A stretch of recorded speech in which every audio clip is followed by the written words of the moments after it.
the little good mouse. Once upon a time there lived a king and queen who loved each other so much that they were never happy unless they were together. Day after day they went out hunting or fishing. Night after night they went to balls or to the opera. They sang and danced and ate sugar-plums and were the gayest of the gay, and all their subjects followed their example, so that the kingdom was called the Joyous Land. Now in the next kingdom everything was as different as it could possibly be. The king was sulky and savage, and never enjoyed himself at all.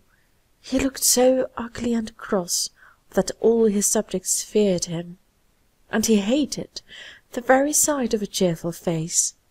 So if he ever caught anyone smiling, he had his head cut off that very minute. This kingdom was very appropriately called the Land of Tears. Now when this wicked king heard of the happiness of the jolly king, he was so jealous that he collected a great army and set out to fight him. And the news of his approach was soon brought to the king and queen. The queen, when she heard of it, was frightened out of her wits and began to cry bitterly. "Sire," she said, "let us collect all our riches and run away as far as ever we can to the other side of the world." But the king answered, "Fie, madam, I am far too brave for that. It is better to die than to be a coward." Then he assembled all his armed men, and after bidding the queen a tender farewell, he mounted his splendid horse and rode away. When he was lost to sight, the queen could do nothing but weep and wring her hands and cry, "Alas, what will become of me and of my little daughter?" And she was so sorrowful that she could neither eat nor sleep. The king sent her a letter every day, but at last, one morning as she looked out of the palace window, she saw a messenger approaching in hot haste. "What news, Curé? What news?" cried the queen, and he answered, "The battle is lost and the king is dead, and in another moment the enemy will be here."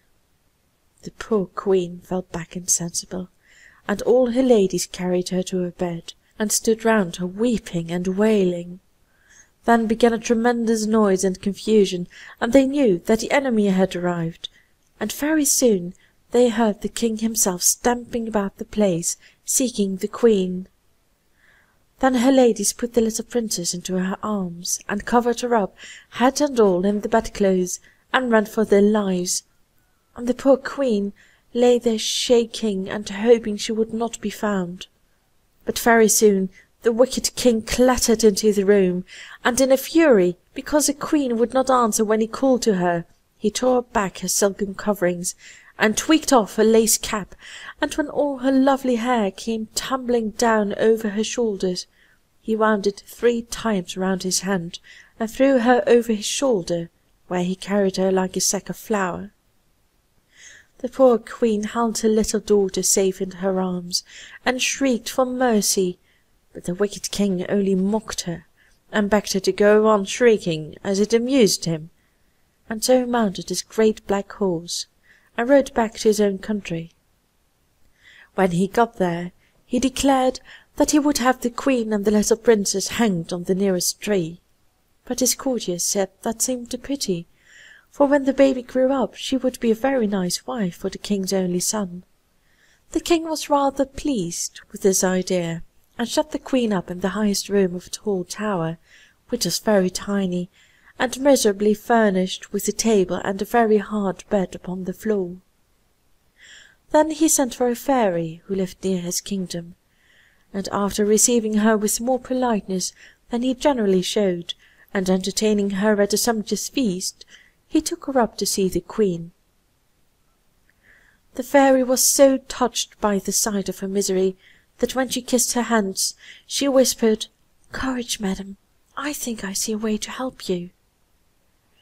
The queen, a little comforted by these words, received her graciously, and begged her to take pity upon the poor little princess, who had met with such a sudden reverse of fortune. But the king got very cross when he saw them whispering together, and cried harshly, "Make an end of these fine speeches, madam. I brought you here to tell me if the child will grow up pretty and fortunate." Then the fairy answered that the princess would be as pretty and clever and well brought up as it was possible to be, and the old king growled to the queen that it was lucky for her that it was so, as if they would certainly have been hanged if it were otherwise. Then he stamped off, taking the fairy with him and leaving the poor queen in tears. "How can I wish my little daughter to grow up pretty, if she is to be married to that horrid little dwarf, the king's son?" she said to herself. "And yet, if she is ugly, we shall both be killed. If I could only hide her away somewhere, so that the cruel king could never find her." As the days went on, the queen and the little princess grew thinner and thinner, for their hard-hearted jailer gave them every day only 3 boiled peas and a tiny morsel of black bread, so that they were always terribly hungry. At last one evening, as the queen sat at the spinning-wheel, for the king was so avaricious that she was made to work day and night, she saw a tiny pretty little mouse creep out of a hole, and said to it, "Alas, little creature, what are you coming to look for here? I only have 3 peas for my day's provision, so unless you wish to fast, you must go elsewhere." But the mouse ran hither and thither, and danced and capered so prettily that at last the queen gave it her last pea, which she was keeping for her supper, saying, "Here, little one, eat it up. I have nothing better to offer you, but I give this willingly in return for the amusement I have had from you." She had hardly spoken when she saw upon the table a delicious little roast partridge and 2 dishes of preserved fruit. "Truly," said she, "a kind action never goes unrewarded." And she and the little princess ate their supper with great satisfaction, and then the queen gave what was left to the little mouse, who danced better than ever afterwards. The next morning came the jailer with the queen's allowance of 3 peas, which he brought in upon a large dish to make them look smaller. But as soon as he set it down, the little mouse came and ate up all 3, so that when the queen wanted her dinner, there was nothing left for her. Then she was quite provoked, and said, "What a bad little beast that mouse must be! If it goes on like this, I shall be starved." But when she glanced at the dish again, it was covered with all sorts of nice things to eat, and the queen made a very good dinner, and was gayer than usual over it. But afterwards, as she sat at her spinning-wheel, she began to consider what would happen if the little princess did not grow up pretty enough to please the king, and she said to herself, "Oh, if I could only think of some way of escaping!" As she spoke, she saw the little mouse playing in a corner with some long straws. The queen took them and began to plait them, saying, "If only I had straws enough, I would make a basket with them, and let my baby down in it from the window to any kind passer-by who would take care of her." By the time the straws were all plaited, the little mouse had dragged in more and more, until the queen had plenty to make her basket, and she worked at it day and night, while the little mouse danced for her amusement, and at dinner and supper-time the queen gave it the 3 peas and the bit of black bread, and always found something good in the dish in their place. She really could not imagine where all the nice things came from. At last one day, when the basket was finished, the queen was looking out of the window to see how long a cord she must make to lower it to the bottom of the tower, when she noticed a little old woman who was leaning upon her stick and looking up at her. Presently she said, "I know your trouble, madam. If you like, I will help you." "Oh, my dear friend," said the queen, "if you really wish to be of use to me, you will come at the time that I will appoint, and I will let down my poor little baby in a basket. If you will take her and bring her up for me, when I am rich I will reward you splendidly." "I don't care about the reward," said the old woman, there is one thing I should like. You must know that I am very particular about what I eat, and if there is one thing that I fancy above all others, it is a plump, tender little mouse. If there is such a thing in your garret, just throw it down to me, and in return I will promise that your little daughter shall be well taken care of." The queen, when she heard this, began to cry, but made no answer, and the old woman, after waiting a few minutes, asked her what was the matter. "Why," said the queen, "there is only one mouse in this garret, and that is such a dear, pretty little thing that I cannot bear to think of its being killed." "What!" cried the old woman in a rage. "Do you care more for a miserable mouse than for your own baby? Good-bye, madam. I leave you to enjoy its company, and for my own part, I thank my stars that I can get plenty of mice without troubling you to give them to me." And she hobbled off, grumbling and growling. As to the queen, she was so disappointed that, in spite of finding a better dinner than usual, and seeing the little mouse dancing in its merriest mood, she could do nothing but cry. That night, when her baby was fast asleep, she packed it into the basket and wrote on a slip of paper, "This unhappy little girl is called Delicia." This she pinned to its robe, and then very sadly she was shutting the basket, when in sprang the little mouse and sat on the baby's pillow. "Ah, little one," said the queen, "it cost me dear to save your life. How shall I know now whether my Delicia is being taken care of or not? Any one else would have let the greedy old woman have you and eat you up, but I could not bear to do it." Whereupon the mouse answered, "Believe me, madam, you will never repent of your kindness." The queen was immensely astonished when the mouse began to speak, and still more so when she saw its little sharp nose turned to a beautiful face, and its paws to hands and feet. Then it suddenly grew tall, and the queen recognized the fairy who had come with the wicked king to visit her.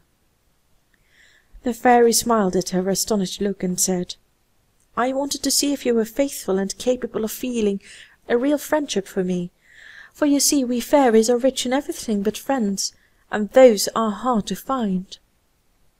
"It is not possible that you should want for friends, you charming creature," said the queen, kissing her. "Indeed it is so," the fairy said. "For those who are only friendly with me for their own advantage, I do not count at all. But when you cared for the poor little mouse, you could not have known there was anything to be gained by it, and to try you further, I took the form of the old woman who you talked to from the window, and then I was convinced that you really loved me." Then, turning to the little princess, she kissed her rosy lips 3 times, saying, "Dear little one, I promise that you shall be richer than your father, and shall live 100 years, always pretty and happy, without fear of old age and wrinkles." The queen, quite delighted, thanked the fairy gratefully, and begged her to take charge of the little Delicia and bring her up as her own daughter. This she agreed to do, and then they shut the basket and lowered it carefully, baby and all, to the ground at the foot of the tower. The fairy then changed herself back into the form of a mouse, and this delayed her a few seconds, after which she ran nimbly down the straw rope, but only to find when she got to the bottom that the baby had disappeared. In the greatest terror she ran up again to the queen, crying, "All is lost! My enemy Cancelin has stolen the princess away. You must know that she is a cruel fairy who hates me, and as she is older than I am and has more power, I can do nothing against her. I know no way of rescuing Delicia from her clutches." When the queen heard this terrible news, she was heartbroken, and begged the fairy to do all she could to get the poor little princess back again. At this moment in came the jailer, and when he missed the little princess, he at once told the king, who came in a great fury, asking what the queen had done with her. She answered that a fairy, whose name she did not know, had come and carried her off by force. Upon this the king stamped upon the ground and cried in a terrible voice, "You shall be hung! I always told you you should!" And without another word He dragged the unlucky queen out into the nearest wood, and climbed up into a tree to look for a branch to which he could hang her. But when he was quite high up, the fairy, who had made herself invisible and followed them, gave him a sudden push which made him lose his footing and fall to the ground with a crash and break 4 of his teeth. And while he was trying to mend them, the fairy carried the queen off in a flying chariot to a beautiful castle, where she was so kind to her that but for the loss of Delicia the queen would have been perfectly happy. But though the good little mouse did her very utmost, they could not find out where Cancaline had hidden the little princess. Thus 15 years went by, and the queen had somewhat recovered from her grief, when the news reached her that the son of the wicked king wished to marry the little maiden who kept the turkeys, and that she had refused him. The wedding dresses had been made, nevertheless, and the festivities were to be splendid, that all the people for leagues round were flocking in to be present at them. The queen felt quite curious about a little turkey maiden who did not wish to be a queen, so the little mouse conveyed herself to the poultry yard to find out what she was like. She found the turkey maiden sitting upon a big stone, barefooted, and miserably dressed in an old coarse linen gown and cap. The ground at her feet was all strewn with ropes of gold and silver, ribbons and laces, diamonds and pearls, over which the turkeys were stalking to and fro, while the king's ugly, disagreeable son stood opposite her, declaring angrily that if she would not marry him she should be killed. The turkey maiden answered proudly, "I never will marry you. You are too ugly and too much like your cruel father. Leave me in peace with my turkeys, which I like far better than all your fine gifts." The little mouse watched her with the greatest admiration, for she was as beautiful as the spring, and as soon as the wicked prince was gone, she took the form of an old peasant woman and said to her, "Good day, my pretty one. You have a fine flock of turkeys there." The young turkey maiden turned her gentle eyes upon the old woman and answered, "Yet they wish me to leave them to become a miserable queen. What is your advice upon the matter?" "My child," said the fairy, "a crown is a very pretty thing, but you know neither the price nor the weight of it." "I know so well that I have refused to wear one," said the little maiden, "though I don't know who was my father or who was my mother, and I have not a friend in the world." "You have goodness and beauty, which are of more value than 10 kingdoms. But tell me, child, how came you here, and how is it you have neither father nor mother nor friend?" "A fairy called Cancaline is the cause of my being here," answered she. "For while I lived with her I got nothing but blows and harsh words, until at last I could bear it no longer, and ran away from her without knowing where I was going. And as I came through a wood, the wicked prince met me and offered to give me charge of the poultry yard. I accepted gladly, not knowing that I should have to see him day by day. And now he wants to marry me, but that I will never consent to." Upon hearing this, the fairy became convinced that the little turkey maiden was none other than the Princess Delicia. "What is your name, my little one?" said she. "I am called Delicia, if it please you," she answered. Then the fairy threw her arms round the princess's neck, and nearly smothered her with kisses, saying, "Ah, Delicia, I am a very old friend of yours, and I am truly glad to find you at last. But you might look nicer than you do in that old gown, which is only fit for a kitchen maid. Take this pretty dress, and let us see the difference it will make." So Delicia took off the ugly cap, and shook out all her fair shining hair, and bathed her hands and face in clear water from the nearest spring till her cheeks were like roses. And when she was adorned with the diamonds and the splendid robe the fairy had given her, she looked the most beautiful princess in the world, and the fairy with great delight cried, "Now you look as you ought to look, Delicia. What do you think about it yourself?" And Delicia answered, "I feel as if I were the daughter of some great king." "And would you be glad if you were?" asked the fairy. "Indeed I should," answered she. "Oh well," said the fairy, Tomorrow I may have some pleasant news for you." So she hurried back to her castle, where the queen sat busy with her embroidery, and cried, "Well, madam, will you wig your thimble and your golden needle, that I am bringing you the best news you could possibly hear?" "Alas," sighed the queen, "since the death of the jolly king and the loss of my Delicia, all the news in the world is not worth a pin to me." "There, there, don't be melancholy," said the fairy. "I assure you the princess is quite well, and I have never seen her equal for beauty. She might be queen tomorrow, if she chose." And then she told all that had happened, and the queen first rejoiced over the thought of Delicia's beauty, and then wept at the idea of her being a Turkey maiden. "I will not hear of her being made to marry the wicked king's son," she said. "Let us go at once and bring her here." In the meantime, the wicked prince, who was very angry with Delicia, had sat himself down under a tree and cried and howled with rage and spite until the king heard him and cried out from the window, "What is the matter with you, that you are making all this disturbance?" The prince replied, "It is all because our Turkey maiden will not love me." "Won't love ye, eh?" said the king. "We'll very soon see about that." So he called his guards and told them to go and fetch Delicia. "See if I don't make her change her mind pretty soon," said the wicked king with a chuckle. Then the guards began to search the poultry yard, and could find nobody there but Delicia, who, with her splendid dress and her crown of diamonds, looked such a lovely princess that they hardly dared to speak to her. But she said to them very politely, "Pray tell me, what are you looking for here?" "Madam," they answered, "we are sent for an insignificant little person called Delicia." "Alas," said she, "that is my name. What can you want with me?" So the guards tied her hands and feet with thick ropes for fear she might run away, and brought her to the king, who was waiting with his son.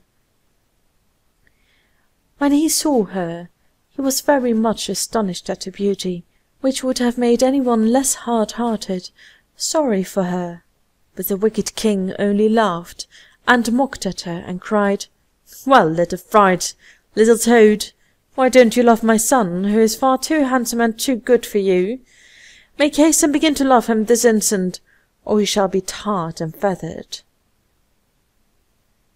Then the poor little princess, shaking with terror, went down on her knees, crying, "Oh, don't tar and feather me, please! It would be so uncomfortable.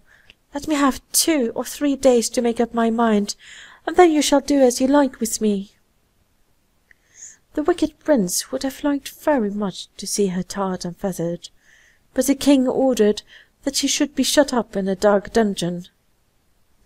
It was just at this moment that the queen and the fairy arrived in the flying chariot, and the queen was dreadfully distressed at the turn affairs had taken, and said miserably that she was destined to be unfortunate all her days.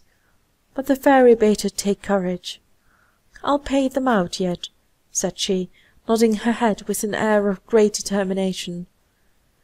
That very same night, as soon as the wicked king had gone to bed, the fairy changed herself into the little mouse, and creeping up onto his pillow, nibbled his ear, so that he squealed out quite loudly, and turned over on his other side. But that did no good, for the little mouse only set to work and gnawed away at the second ear until it hurt more than the first one. Then the king cried, "Murder!" and "Thieves!" and all his guards ran to see what was the matter. But they could find nothing and nobody, for the little mouse had run off to the prince's room, and was serving him in exactly the same way. All night long she ran from one to the other, until at last, driven quite frantic by terror and want of sleep, the king rushed out of the palace crying, "Help! Help! I am pursued by rats!"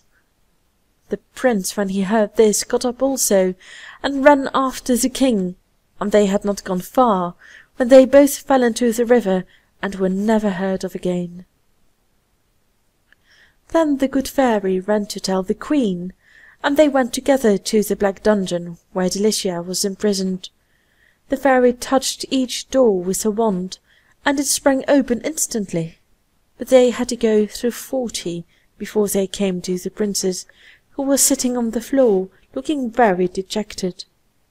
But when the queen rushed in and kissed her 20 times in a minute, and laughed and cried and told her all her history, the princess was wild with delight. Then the fairy showed her all the wonderful dresses and jewels she had brought for her, and said, "Don't let us waste time, we must go and harangue the people." So she walked first, looking very serious and dignified, and wearing a dress the train of which was at least 10 ells long. Behind her came the queen, wearing a blue velvet robe embroidered with gold, and a diamond crown that was brighter than the sun itself. Last of all walked Delicia, who was so beautiful that it was nothing short of marvellous. They proceeded through the streets, returning the salutations of all they met, great or small, and all the people turned and followed them, wondering who these noble ladies could be. When the audience hall was quite full, the fairy said to the subjects of the wicked king that if they would accept Delicia, who was the daughter of the jolly king, as their queen, she would undertake to find a suitable husband for her, and would promise that during their reign there should be nothing but rejoicing and merry-making, and all dismal things should be entirely banished. Upon this the people cried with one accord, "We will! We will! We have been gloomy and miserable too long already." And they all took hands and danced round the queen and Delicia, and the good fairy singing, "Yes, yes, we will! We will!" Then there were feasts and fireworks in every street in the town, and early the next morning the fairy, who had been all over the world in the night, brought back with her in her flying chariot the most handsome and good-tempered prince she could find anywhere.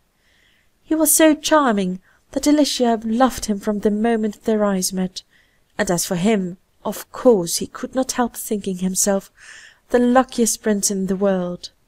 The queen felt that she had really come to the end of her misfortunes at last, and they all lived happily ever after. End of The Little Good Mouse.